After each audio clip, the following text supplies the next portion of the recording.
Another edition of SEC Football and Beyond. He's Chris Landry. I'm Dan Matthews. As we now, Chris, get a chance to look back at 4 weeks of football to this point. Gosh, it's seriously, it goes faster and faster every year. Part of me is sad, but now part of me is very excited about what's ahead. Yeah, it's an exciting weekend coming up. And as we put this weekend to bed, what I always like about it is, and I look at a season almost like in school where you'd have weekly quizzes, and you get to about 4 weeks in, you got a quiz, and you really start to learn more about these teams. In some cases, the quizzes were really early and really easy, and early in the early stages you just didn't know a whole lot about them. And I think we're learning more and more about okay, how teams, the expectations were, like for example Arkansas versus A&M, what people thought they were versus what they are, different. Yet I think we're going to see some potential roadblocks for both going forward, and potential improvement. So it's going to be an impressive looking weekend, as I think you can make the case that certainly two of the most intriguing games in the country come from the SEC. And I think it starts off with Alabama, Ole Miss, but Arkansas, Georgia is certainly a much more intriguing matchup than I ever thought it would be. Yeah, and we're going to get into week 5 coming up on Thursday. By the way, quick programming note regarding Thursday for all of you out there. Normally, we record in the evening time. Well, coming up on Thursday, got a little bit of upcoming travel this week. So, me and Chris are going to be doing a special 9 a.m. Eastern, 8 Central taping of the show here on the Twitch stream. So log on twitch.tv/Chris Landry Football, and you can see us. And then, of course, we will have that show for you later on the podcast. Of course, you can get SEC Football and Beyond wherever you get your podcast needs. That's Apple, Spotify, wherever that might be. Download the Southern Sports Today app as well and get this show, the Chuck Oliver Show. Everything college football related can be coming your way. So, Chris, with that being said, let's get into some headlines that we have throughout the conference. As a little bit of surprise yesterday, as after 4 weeks of football, you don't necessarily see a lot of coaching staffs being shaken up. Not the case at Auburn. Auburn deciding to part ways with wide receivers coach Cornelius Williams and have promoted former Boise State offensive coordinator Eric Kiesau to the position. Brian Hartson says it was, quote, not ideal, and also called Williams a good teacher. Chris, last time I checked, coaches don't want to get rid of good teachers. What happened here?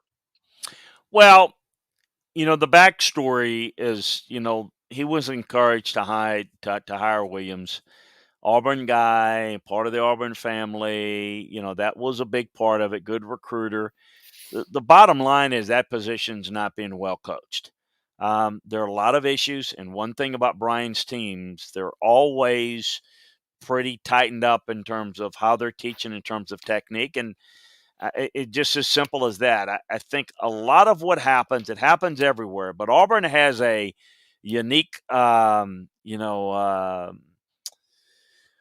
can I say this? A unique bond with those that are in the Auburn family, as they like to call it. And I just think that, Brian said enough of this. I mean, I can't be handicapped with a coach that's not getting it done. And I don't mean to be harsh, but just the reality is that they're not real talented there, but they're also not very well developed. We discussed a little bit last week about the Penn State game, and everyone, I still see people, and I don't want to be a jackass by saying this, but maybe they need to listen a little bit more to our show, and because I keep hearing, well, did he make that fade call in the wasn't a fade. I see constantly receivers not doing a good job getting off press coverage, not running good routes, not getting open. And listen, I don't know if he's got familiarity of how to coach it, how to do it. I think a lot of that is Brian's the head coach. There's a certain way he wants guys to teach and coach. He probably shouldn't have made this hire to begin with, but I think he was trying to appease certain people, which is always dangerous. And yeah, it's not ideal. I obviously like to take it into the to the offseason at least. And I don't know that, Dan, I don't know if this is going to further hamper their ability on the recruiting trail. I don't. I mean, that's a valid question that we can have. But look, and it's not about, well, boy, this team is just, it's now they got Williams. It's no. Not all the problems are done, but the whole issue of how they're coaching, it's completely different. And this is a guy that understands how he wants it done, how it needs to get done. And he had somebody that I'm not saying there were problems. I just think there were issues with the same mistakes were getting made. If a player makes the same mistakes over and over again, you bench him and you put somebody else in. And it's not that big of a deal. When you have a coach, this leads to this and leads to, and so you're fortunate in today's world. I mean, in my world, I was in a situation where as a young guy, not ready to take over a position just yet, was forced into being an on-field coach from a GA position, and that was tough. That's tough to do. Now you got more experienced guys you can put on your staff and analysts. So I don't know what this is going to do to fix it and make it better, but this is an understanding of that we've got to get things corrected here, and that's what it's all about. It's not about, having a scapegoat. It's not about that. It's just as simple as they're not coaching it the way he wants it, and the mistakes are consistently being made to the point of what's he going to do? Wait a little bit longer to fix it before it becomes more of a problem? We discussed the LSU Mississippi State game being a big game. This is going to be a big game this week, LSU Auburn, because I don't think LSU's fixed a whole lot. And Auburn's performance, Georgia State was poor. We're still talking about the three teams along with Mississippi State that look towards the bottom of the West. But this game is, probably a preemptive strike to try to change a little bit of a momentum that's negative, because they just have not played well at that position, quite frankly.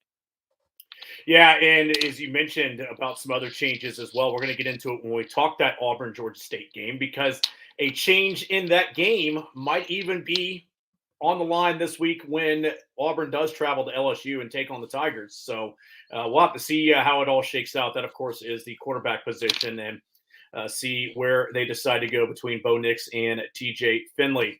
Over in Athens, Kirby Smart saying in his Monday press conference that tight end Darnell Washington and defensive back Tyke Smith are a, quote, full go in practice this week.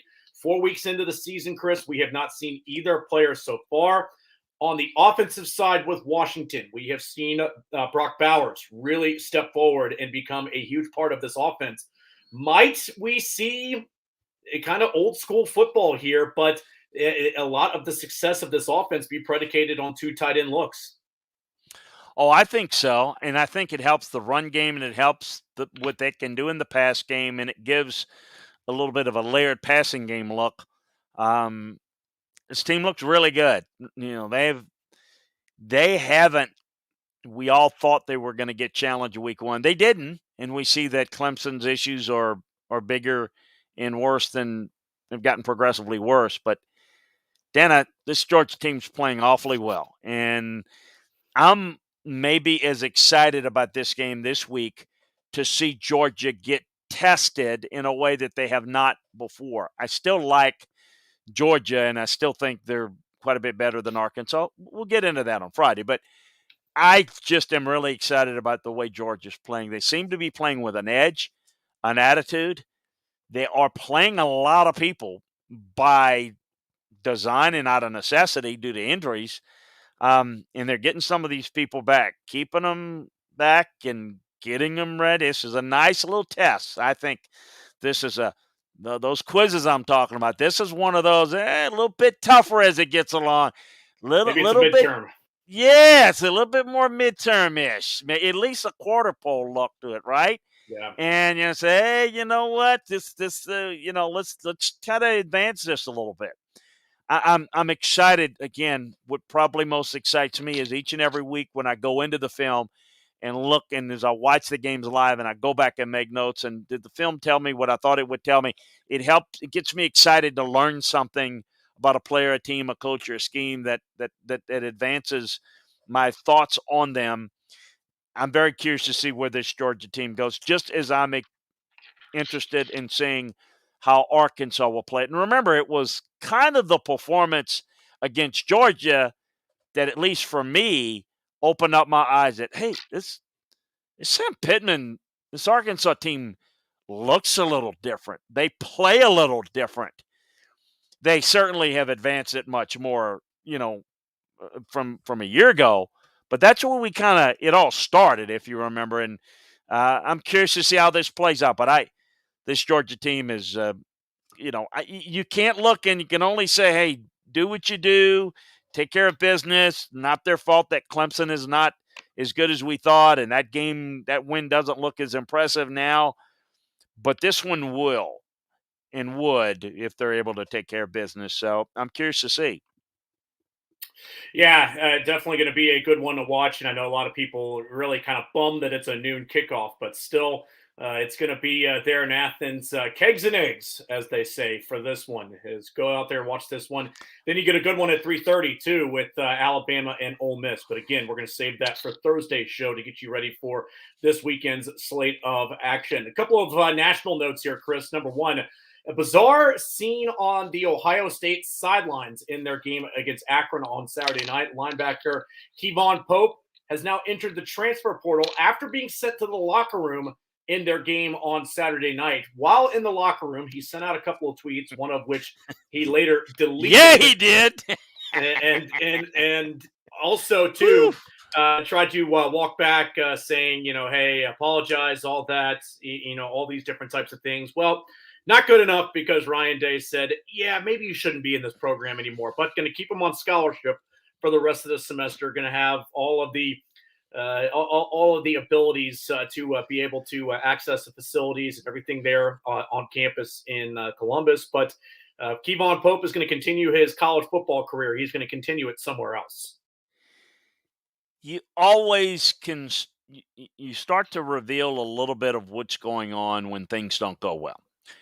When things, are going well, man, I'm going to tell you, a victory has many fathers. But man, when you're struggling or losing, it's everybody's an orphan. I mean, it is just. You start to see the frustration level. Coaches, players communicate this and that, and I think we saw some of that. I think it's important. Maybe a little bit surprising that they weren't able to identify some of this early. But again, these tough moments let you know who's in it, who's not in it. And I think they identified somebody that is, not the type of temperament, not the type of guy that you can rely upon. And so, that was didn't take long, and didn't think it would take long for the events to evolve. Storm off, go to that's the world today, huh? Social media, delete it, apologize for it, go to the transfer portal. That's today's world.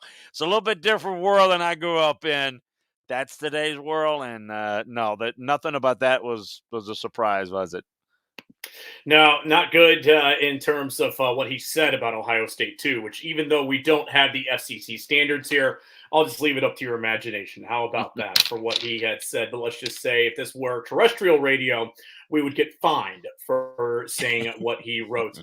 One final one here, a couple of bits from Clemson. Gosh, Chris, I mean, things not going well there in the upstate of South Carolina, as it was found out today that Clemson defensive tackle Brian Brzee out for the season with a torn ACL. Freshman running back Will Shipley, going to miss at least 3 to 4 weeks. These are tough injuries, legitimate injuries, no question about it. I mentioned this on Scouts Eye in college football last hour. There's something, though, that I am watching. And again, I'm not saying in these situations, but I'm noticing some things and I'm hearing some things there that, for when programs are very, let's call them player friendly, everything is just, seashells and balloons and you're winning and what you're talking about. we're starting to see, obviously, this team's not very good. They're out of any playoff consideration in a program that clearly is in the playoff conversation every year. And I think what you're going to see is, and again, not minimizing this legitimate injuries, but I think you're going to see more guys there kind of gradually take themselves out of the mix this year. And this is not just a Clemson thing. You see it at LSU. Derek Stingley going to protect himself. It's just not, it's just not. That's where players get a lot of leeway. There's a lot of when you recruit that way. You come over here, great time, and great guy. It's a lot of fun. You create that atmosphere of that it is, player driven, player can do what they want type. I call that lack of discipline, lack of overall accountability. And you see that. And I think this is what you're going to see from Clemson this year. Team's not very good. So you're going to see guys, the guys that are really high draft picks, some of them on defense too. You're going to see them. What I'm saying is, even when it's you're more likely to stay in the training room and take care of yourself if you got something at stake in a pro career and your season is not what you expected. When you are winning, man, everybody wants to get back in, wants to get a part of it. And I think you always have to look at that. And I'm mentioning Clemson because this is a unique spot that they're in. But always look at this. Programs that don't have a high level of accountability, a high level of discipline, watch these situations and they can spiral a little bit, not completely out of control, but just where it's a little bit more about what's in it for me, what's best for me, and not what's best for the team. And I'm not saying in these two situations, not pointing any fingers at these guys, but don't look for these guys to basically fight to come back. Yeah. Well, I mean, it's where it looked like it was going to be a team that was poised to compete and maybe even win another national title. Now, all of a sudden, I mean, it's one of those where Clemson fans, I think, are starting to wonder, is this necessarily completely stable around here, Chris? I mean, I think that's starting to kind of come into it. I mean, you're also hearing the national news out there, or national news, the national pundits out there say that Dabo can't win unless he's got a transformational type of talent. Well, and let me just say this too. In addition to some problems with players that they're missing, they miss Trevor Lawrence, they miss Travis Etienne. The offensive line hasn't been very good the last couple of years, but they were covered up a little bit. The defense is very good, very well coached. Listen, like Tony Elliott, they miss Jeff Scott. They miss Jeff Scott a lot. And I know Jeff's struggling at USF. So that's a problem. What I always say, whether it's a James Franklin or a Ed or in Dabo, and they're all different, but they're the same. They're so dependent on their staff. And if their staff, if they're missing, they're not doing anything to help that offensive line a little bit. They are really stagnant and are lost trying to help the quarterback out. They're just, in addition to the problems, you also have to throw in coaching on that side of the ball. And that's where you see the weakness, because Dabo can't go in and fix it. Mm-hmm. He doesn't know how. That's not what he does. I see a problem there. Yeah, we'll see how it all shakes out. And I think if this continues the way that it's going right now, we probably will see coaching changes at the end of the season. I think you very well could. That's how it usually plays out in situations like that. For more news and notes from the SEC and college football as a whole, log on to and subscribe to LandryFootball.com. You get the SEC, all of college football. You get recruiting. You get preparation for the draft. You get all of the NFL notes. Anything football related can be found over at LandryFootball.com. Chris, let's get into some of these games this weekend, as we're not going to go in any particular order here. But let's start first with number one Alabama over Southern Miss, 63-14. No surprise in this one. We thought that Alabama would roll to a win here. I think that there probably was a little bit of frustration to work out from the Florida game. And also, too, probably to a man, this team wanted to be able to show everybody we're still Alabama. We haven't gone anywhere.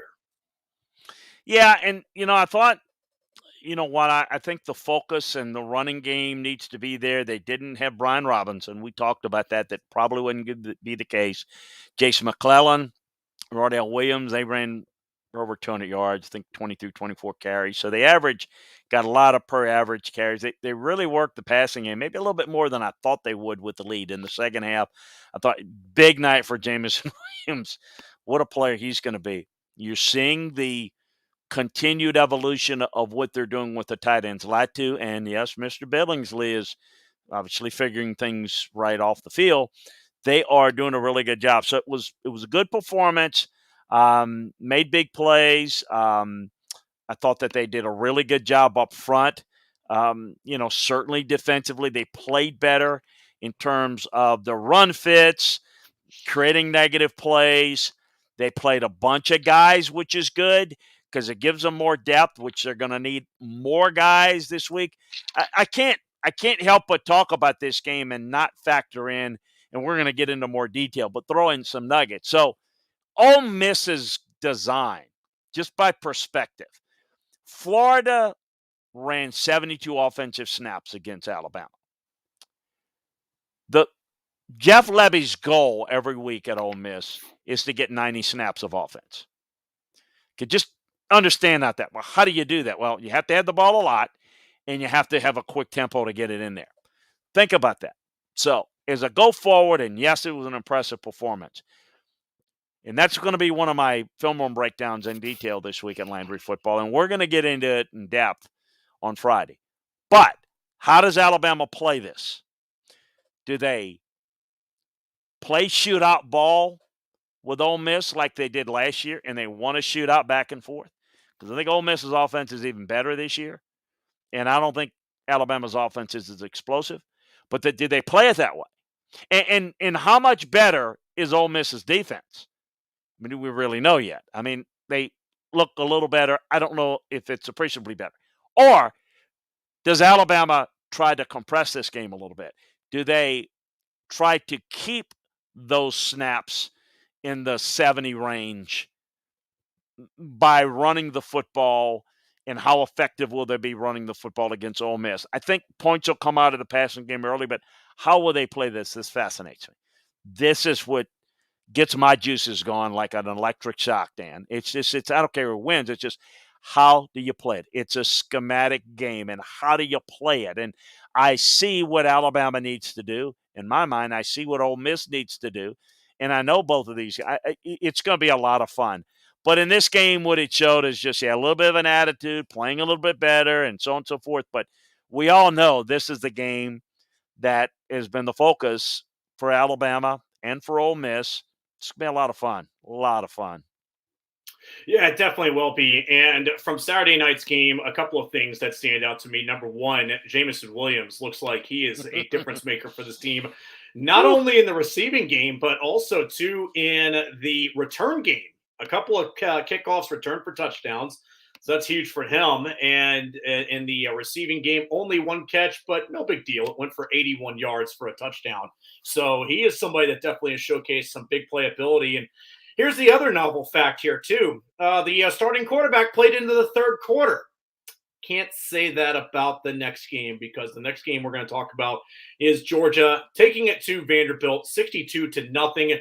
And in this game, we saw JT Daniels, Chris, get 10 attempts through the air, but taken out in the second quarter for Stetson Bennett. I'm just going to go ahead and straight up ask it. What is Kirby doing? I don't know. And because your theory is let JT Daniels play a little bit more and get more work, and that's what you're thinking? Yeah, to what I just said right there about Bryce Young. Hmm. Bryce Young, the game was very much handled. It was not even a question, but he's still playing into the third quarter. I mean, you're starting quarterback, and you're starting to get into some of the. Now, I Right. get it, the oblique, all that different types of stuff. But I don't know about you, Chris. I subscribe to you're playing, you're healthy. I mean, that's I don't care if you say 80%. You're playing, you're healthy. Well, and So, to yeah, and to your point,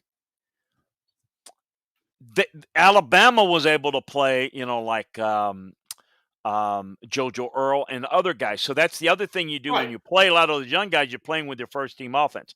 Here's what I right. think. Here's what I think is going on with Kirby. It's a sense I have.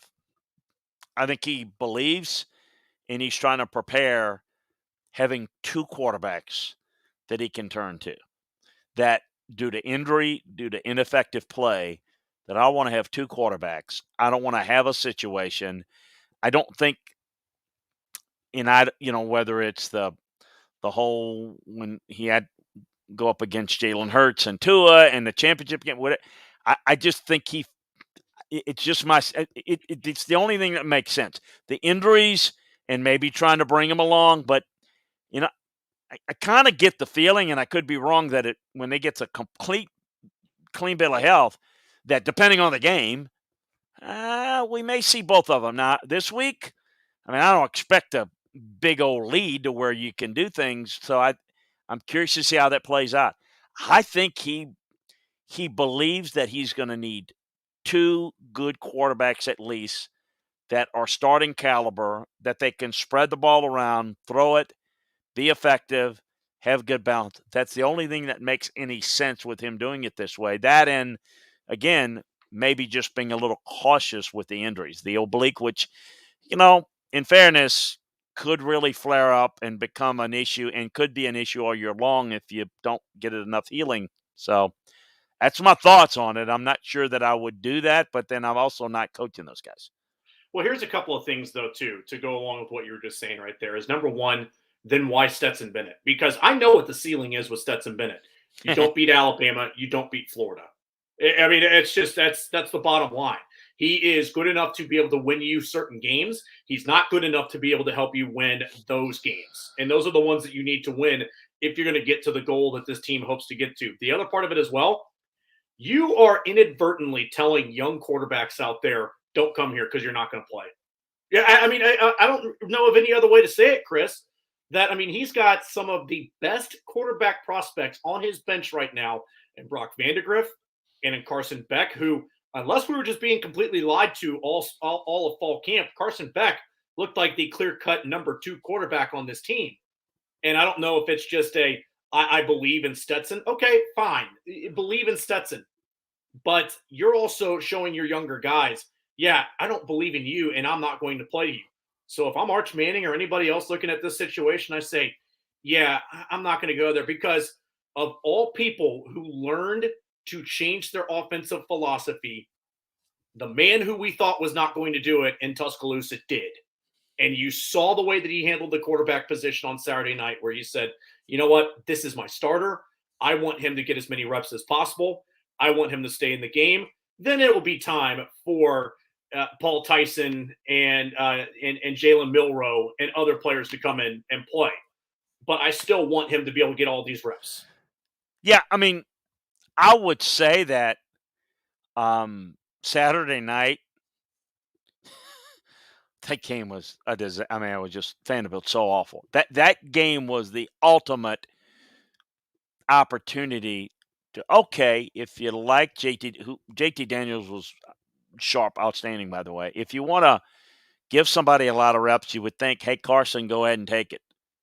Not You three know, reps, not three passes. yeah, I mean, it's just it would make sense to do that.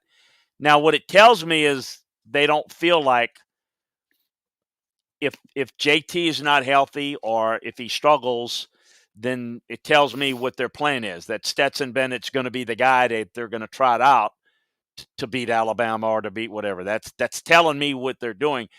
I would think that if Carson Beck would have the type of reps that I thought he would get, Saturday night, that would tell you maybe you come out of that saying, Carson is just not going to protect the football well enough for us to win a game like again. But this is the time to see it.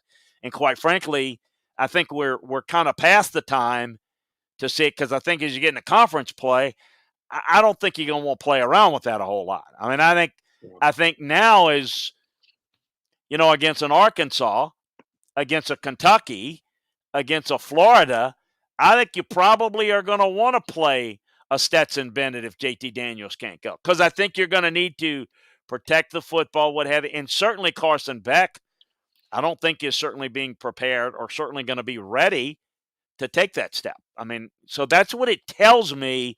Why hasn't it progressed to that point? And obviously we haven't even gotten into Brock Vandagriff. That's clearly, going to be interesting to see where that goes. And, I don't know. You also begin to wonder what he's thinking, and they're going to probably have to recruit him to. I don't know where that's going to go next year. That's a question for the offseason. Is where's it going at the quarterback position? Because it's clear who their number one is, and it's clear who their backup quarterback is. What's not clear is why one of the younger guys are not being developed in games where you've got clear opportunities to develop, and who's your quarterback of the future. I think those are fair questions to have. It almost gets the feeling like that Georgia is all in. Like maybe they feel this is their year, and they're going to, and they clearly feel like these are the top two guys that can help get them through it, and they're going to keep them both engaged, both sharp, both healthy, both clean, and going with it. And it'll be interesting to see how it works out. This would be almost equivalent, Chris, to when Kelly Bryant was the starter at Clemson and you had Trevor Lawrence kind of intermittently getting game reps there before he finally, after the fourth game, decided, hey, in order to give Kelly Bryant a chance to redshirt, go somewhere else, we're going to go ahead and name Trevor our starter. This would be Dabo going with Chase Bryce. That's really what this is. This would be Dabo going with Chase Bryce. And this is, again, Kirby, the whole Justin Fields stuff, I never put that on Kirby because you had a freshman quarterback who was a sophomore in Fromm then, who had just taken you within a few plays of winning a national title. It's really hard for me to bench that guy. But at the same time, though, too, I think that Kirby could have played his hand a little bit better with Justin Fields. Like, for example, that LSU game, I maintain it, and I'll tell Georgia fans this all the time, Chris. Justin Fields stays on the field in that game. Georgia has a comeback win and beats LSU at their home stadium.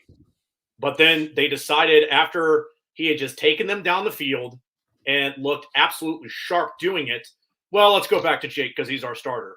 And the balloon deflated then. I think that's the difference, though. You mentioned, your comment about, Saban is the guy that no one thought would do that. See, that's the difference with the level of experience. Saban has been a head coach for quite some time, and he's seen a lot of things, and he sees it from a really good 10,000 view above, and they worked all year long to get to his snaps and get him ready, and they thought they may have to go to him. Kirby is more conservative, more of that defensive mindset, more of that don't lose the game. We're going to be dominant on defense and with the running game, and let's have the quarterback not have negative plays, even if it limits the amount of big plays he can make. And so that's one of the criticisms that he gets. It's one of the way he can't coach the big game.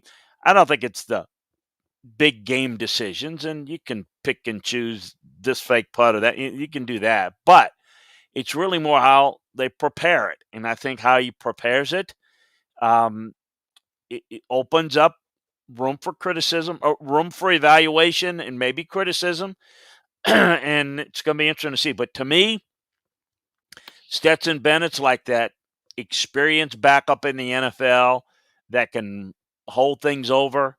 It almost is like we need Stetson to be engaged and be ready. If JT's injured, we can get to the championship game, the conference championship game with Stetson Bennett, and then we just need to keep JT healthy and sharp.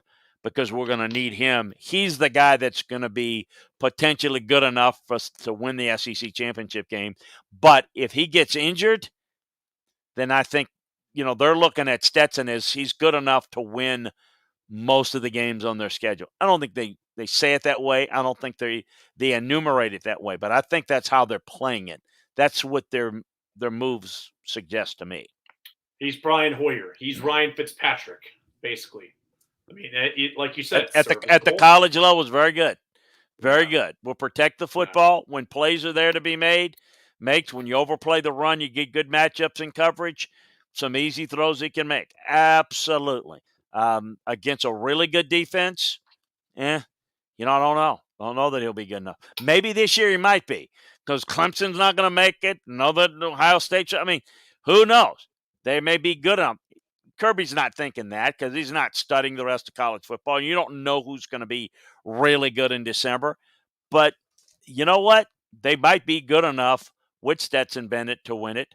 But I don't think he gives them the best chance. I'm with you. And listen, selfishly, I'd like to see what Carson Beck could do. I'd love to see a little more of Brock Van. I'd love to see a couple of those guys because I think those guys can be special. you and the rest of the Georgia fan base wants to see it that way too. So, unfortunately, though, Kirby Smart is not coaching the game based on what the fans think. And was it Darrell Royal that said, when you start listening to the fans, soon enough you're sitting with them? So maybe Kirby is subscribing to that train of thought. In Dallas, Arlington, mind you, 20-10 was the final as number 16 Arkansas took it to number 7 Texas A&M. Chris, I don't think anybody out there saw this one going the way that it did. I mean, number one, A&M was favored in this, and number two, Arkansas yet again just physically whipped Texas A&M.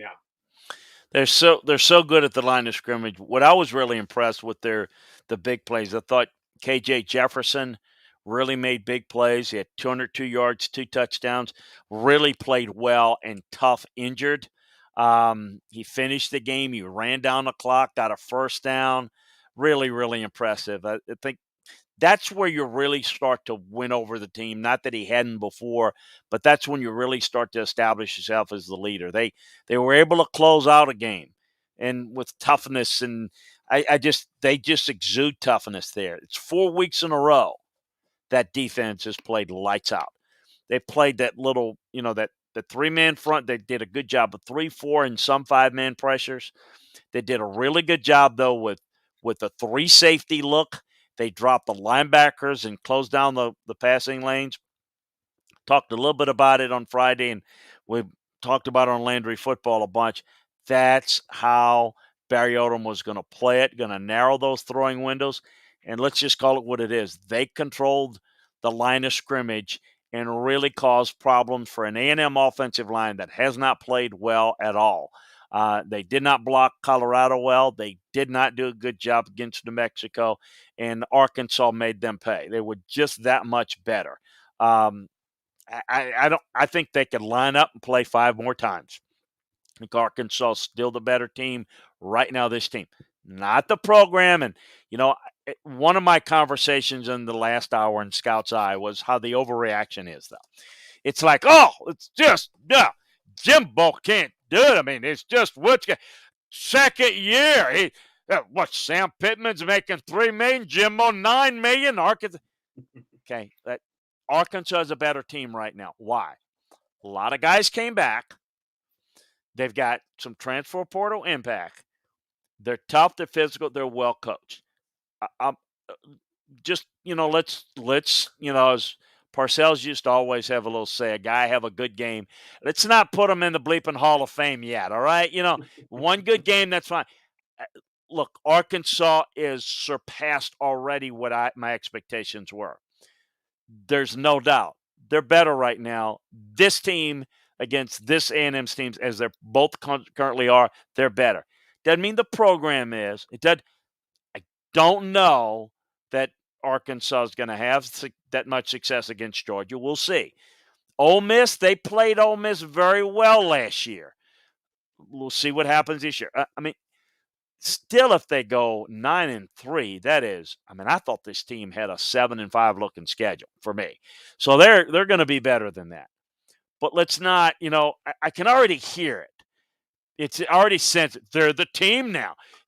If they play great, they ought to be top 5. And then when they're going to lose 3 games, oh, they were overrated.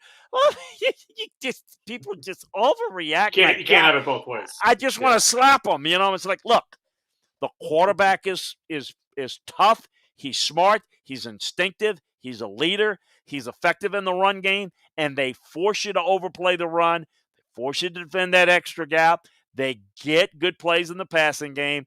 And I tell you, didn't we talk about it? Before we kind of you and I hooked up together, I kept saying the best receiver, the most talented receiver individually, Mr. Burks at Arkansas. Don't know what type of quarterback play they're going to get from. You're seeing it big time. He was the best player in college football this past week. I thought he was outstanding. Look, it's a really good team. I think they're playing with a lot of confidence. But look, let me give you some things they need to work on.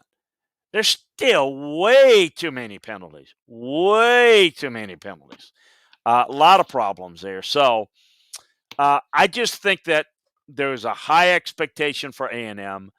A&M's offensive line is not there. The quarterback's not doing bad, but receivers are not getting open. They can't get the running game established.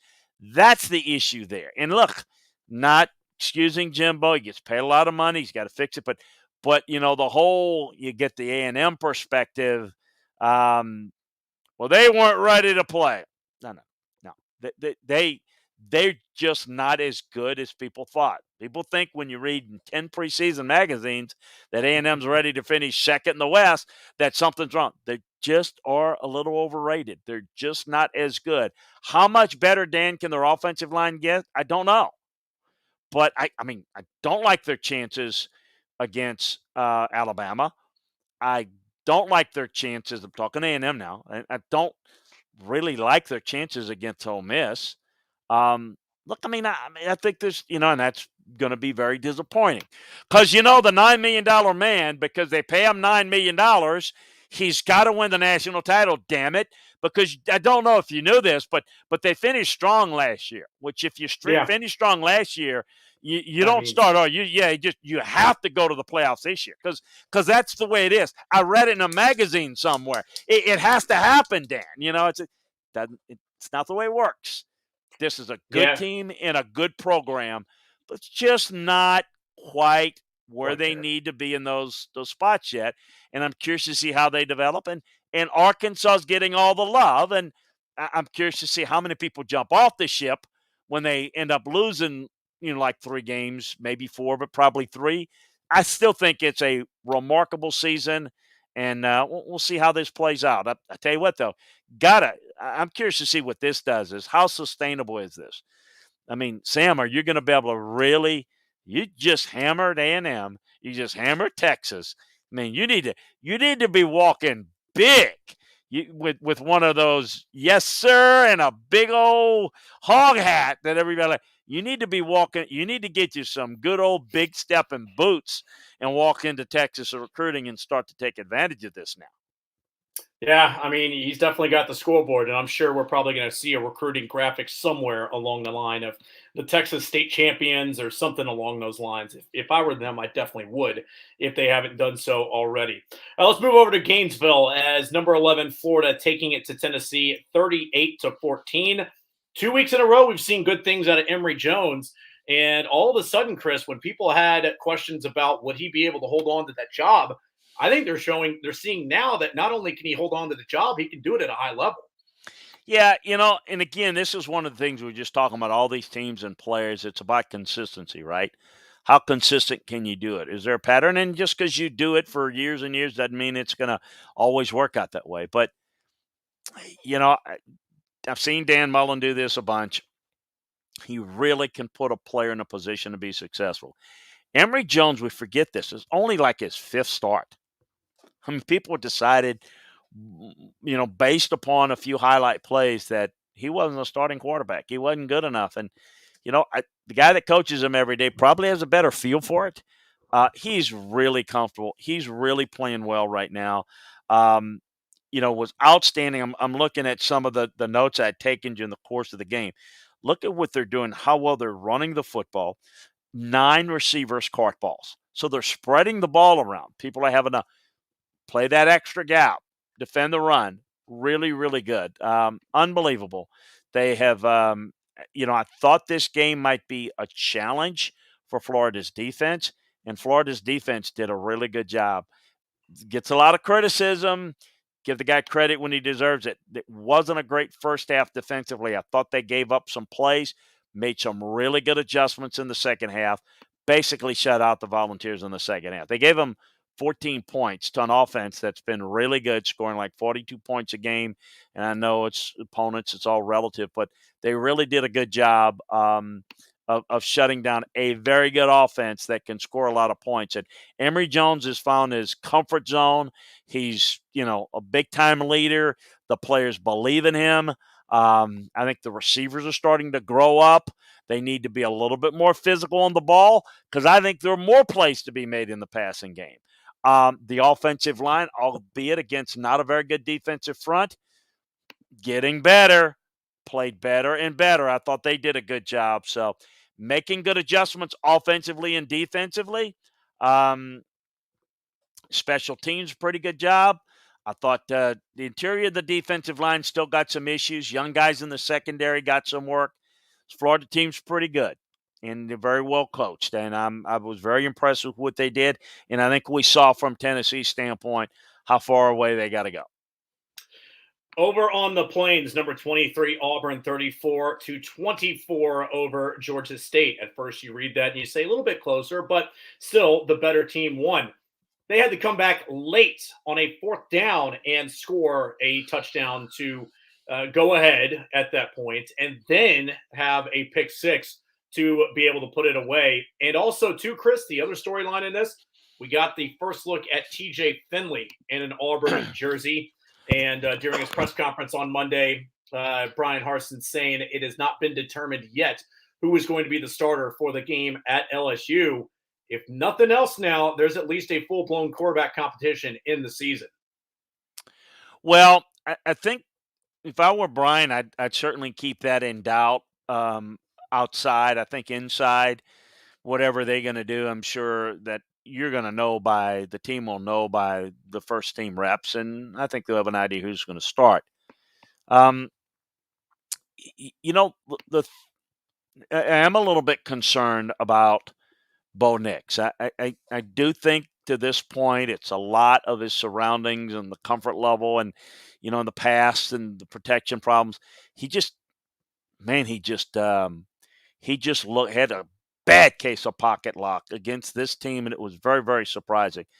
And he got benched, and I think it tells you kind of what Brian wants, and said, okay, look, if we're not going to make good decisions from the pocket, we're going to get a quarterback that can throw it and run it, and give that part of the game into it. And I thought they did a really good job. It kind of saved them. Now I really thought, the punt block for a touchdown saved them. I thought that kind of spurred their team and got them, back in order. But look, it was nothing in there. It was pretty. In fact, it was quite frankly kind of embarrassing, in that it really looked bad. It really looked like, man, they pulled a win out of the fire. I mean, it was a mess. Very sloppy performance. But I do think from his standpoint, Finley made plays with his legs, as well as throwing on the run. Boy, that's where he does his best work, throwing it. And he kind of revised their offense. I'm going to be honest with you. I'd be very surprised if Finley doesn't start, or if they go with Bo, it's a quick hook. Because I think that Finley gives them a dimension, the run that if you're not going to be making good decision, good throws from the pocket, Dan, you've got to use the quarterback in the run game. And you know what? They seemed a little flat. You know what he did? Pulled out Tank Bigsby, wasn't running hard. So a lot of what the guy's trying to do is set the tone for how it's going to be and what your expectation level of play is. And, this is one of those games, I always say, you go back and you continue to play poorly, you're going to look and say, and they should have lost to Georgia State. If they go back and win, you say, you know what? You forget about Georgia State. Or you look and you say, you know what? Some of those things they learned got better. So once again, I think this Auburn LSU game, just like Mississippi State LSU, is going to be telling from both sides. I don't think Auburn, I think they were ranked. I get it. Trying to make out of 25, you're going to be putting some teams that just are not very good in the top 20. Auburn is either 5th, 6th, or 7th in the West of the SEC. I think I know where they fit there, but that's going to be determined on the field for a couple of more matchups against Mississippi State and this week against LSU. But that's my thoughts on it. It was a very fortunate win, but you know what? Give some credit. If they probably don't go to TJ Finley, they probably don't make some of those decisions game day to sit some guys down. I don't know that there's that spark there, Dan, to win this. I mean, I thought it was a bad performance, and I would imagine they had a crappy week of practice after Penn State. Classic look ahead. It's a teaching moment, but you know what? He made a couple of key decisions, Brian Harsin did, to pull that game, because we could very easily be talking about an embarrassing loss. Probably should have been. So that's that. Yeah, and what was that in Starkville was LSU going on the road and picking up a 28-25 win. People could say how it ended, and also, too, not only how it ended, Chris, but, LSU lucky to get out of there with a win. It's still a win. I mean, we saw them lose games like this last year, and they were able to hold on and pull this one out. I know that probably still some concerns with the Tigers in terms of being able to run the football, and also to stopping the run, I think, is something else that has kind of at times shown to be problematic for them, as Mississippi State able to run the ball 26 times, 115 yards on Saturday against LSU. Well, I think the design, the schematic design, and Corey Raymond played for me there, and the secondary coach. He was ticked off, off of what happened last year, and how it happened, and a lot of how his corners and all got criticized, and a lot of it was, where the play calls were coming from. Anyway, the whole game plan was different. Durante and Corey very involved with it. The reason why they gave up so many yards, short passing game and the run game, they dropped everybody. They played very loose, kept the play in front of them, the complete opposite of last year. So, lesson learned from the people that were there, and the film that you looked at there, and the film, hint, good job, looking at how Arkansas played them and a couple of other people played Mississippi State last year. That's how LSU employed the game plan. So let's give some credit to that coaching staff for adjusting and being disciplined, and that they let everything in front of them. They did give up over 400 yards, and they ended up giving up a bunch of points, but some points. But they weren't going to allow the crossers to beat them and the big run after catches. Make Mississippi State go to the length of the field. And, they're going to make mistakes. That's what they did. So that's the reason why they didn't have enough guys numbers-wise to defend the run. And, they know that Mike Leach is not going to be patient enough with the run. So the amount of yards and what you can do between the 20s didn't concern them. They thought we're going to be a little bit better from an assignment standpoint. And I thought they did a really good job. I look at Mike's teams and I say it's just not a fundamentally good team. They really struggle in the red zone because they can't run the football, and their concepts, they don't have a lot of plays in their offense. This is Mississippi State Mike Leach approach. So what they have is they have a lot of concepts, and they have a lot of there are a lot of different route options for each formation and set. So basically there's anywhere up to 18 different route combinations that can be run on one given play. So they don't have a lot of plays. So it's actually a pretty easy offense to diagnose from the defensive side, but it's a very difficult offense to run because the receivers have to really be bright and have to learn a lot of things. And so but that's all Mike knows.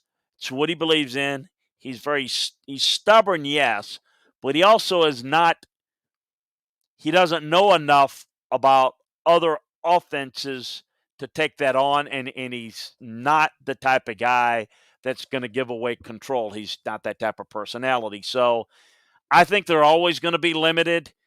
I think that, this could be maybe a tough week for him again. We'll see. A&M's got to figure some things out. But I think Mississippi State's kind of playing their way into the seventh team. And as we talked about, that's the answer to the question.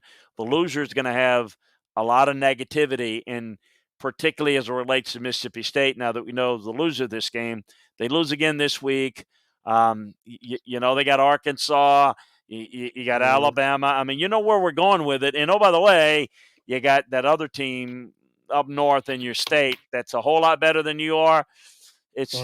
They're starting to really get frustrated with Mike Leach. And I hate saying it, but I knew it from day one when everybody loved this hire. I saw this as not one that was going to work out. I hope I'm wrong, but I don't see anything that's positive about how he does it or how he's unwilling to change, or even, I'll take a step further, doesn't know how to change in an alternative way. And I think he's going to really struggle in this league. And I think we're seeing it week in and week out. He'll surprise folks here and there. There's no level of consistency because of his scheme and his style. I don't think it's sustainable.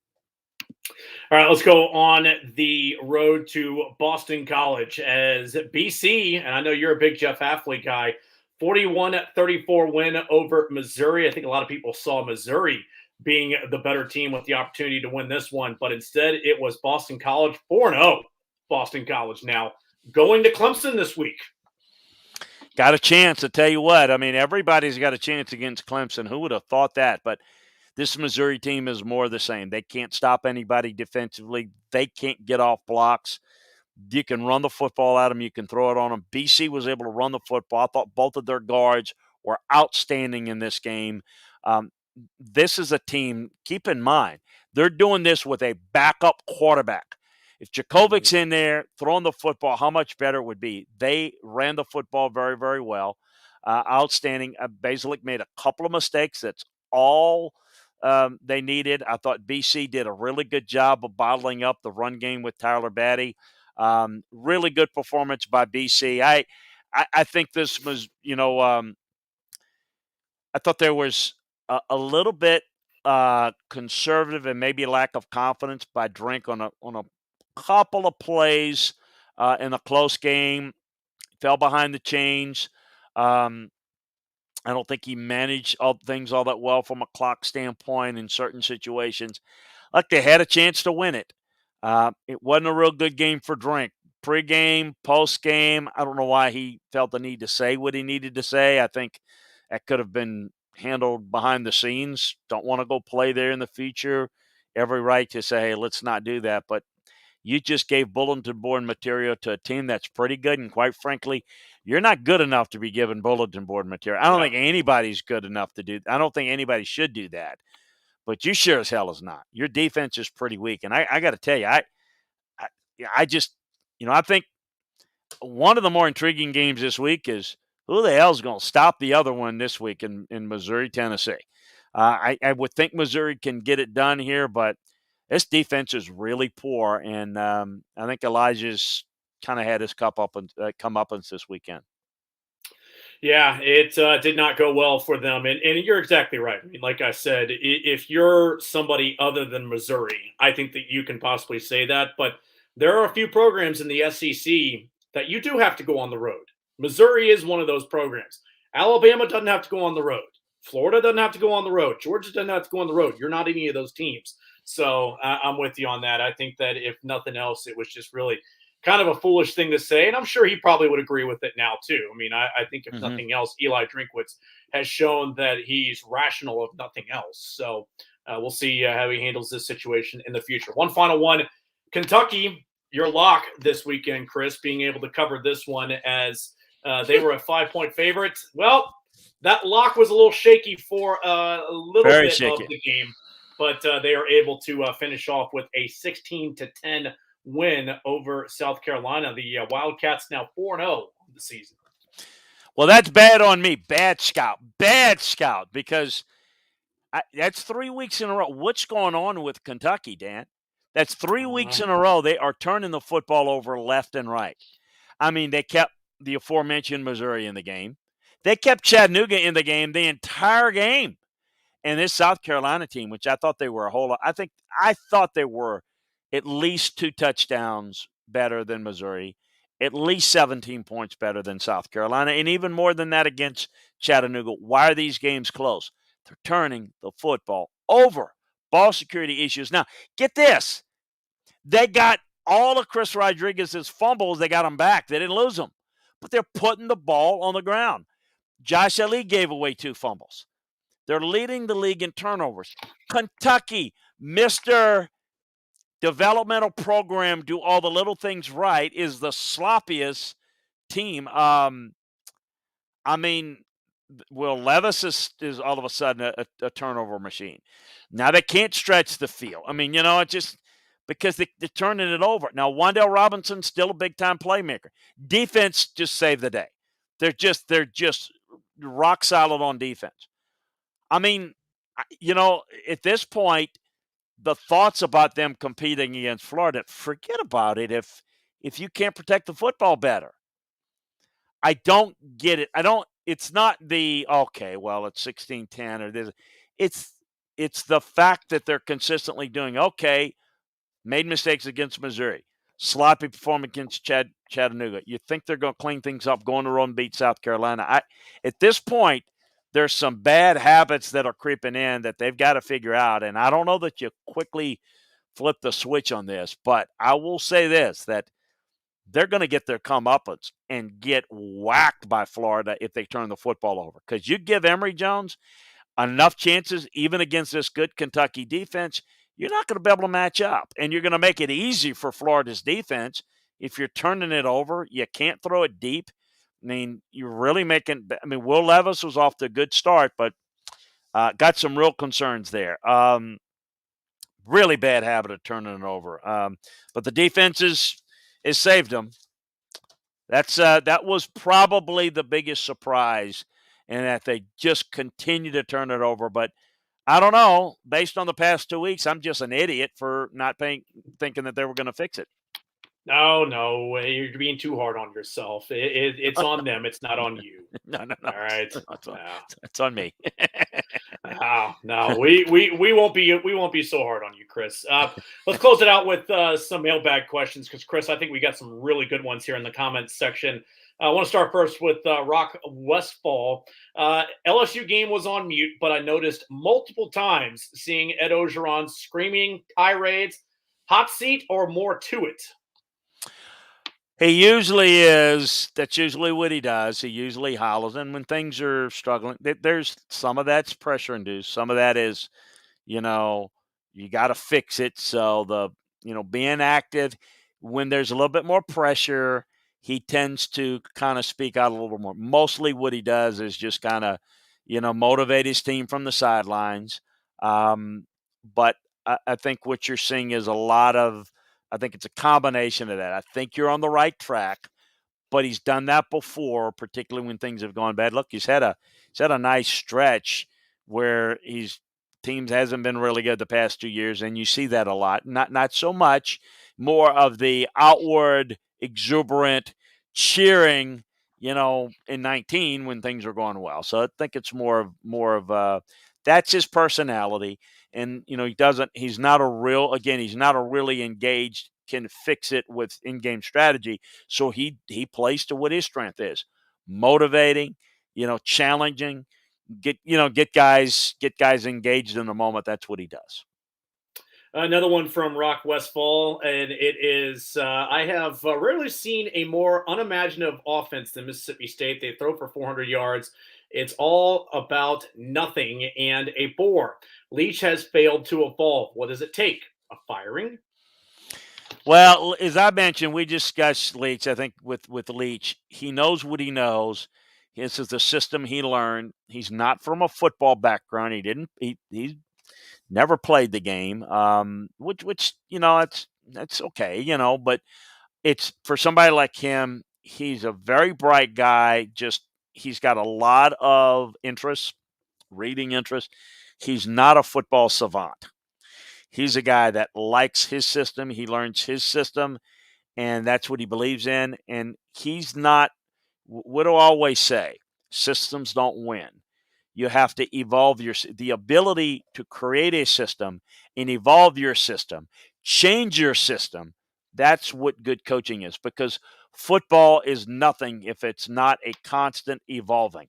Defenses will adjust to certain offensive fronts and vice versa. And so if you can't evolve and grow and develop, you're going to get caught up. Every system gets caught up. Everything. Great West Coast offenses, everything. The 46 defense counteracts that. Then people change and counteract the 46. It's the ability to come up with eclectic systems. That's not Mike. It hasn't been Mike. That's always been my concern with Mike. And people say he's stubborn, and I would agree, but I think part of it is he just doesn't know any other way. And he's not the type that's going to delegate, because that's not what he really is. He's not a real communicator or a leader in that regard. He's a little bit recluse in some things. He's very eccentric, and he kind of does things that, is weird. It is weird. I'm telling you, you go into a staff meeting, and I'm telling you, he might hear something. Somebody may say something like, I don't know, Chick-fil-A is better than Whataburger. And there'll be a 25, 30-minute conversation in a staff meeting room about the pros and cons of Chick-fil-A or Whataburger or whatever. I like them both. There you go. And I'm not trying to be rude, but like there was a friend of mine on our staff at Washington State that the staff meetings are later, usually at 10 a.m. Normally, staff meetings are like 6:37. Coaching staff at Washington State is there, and Mike's not there, and they're a little bit worried. They called Sharon. No, he left, and Mike lived close enough to campus, and if you haven't been on Washington State's campus, it's like Pullman is Washington State. Washington State is Pullman. That's it. You basically, it's just like this little town, nothing, and you go up on a hill, and that's the university. And he'd walk to work. Well, he was like an hour and 20 minutes late, and he got in.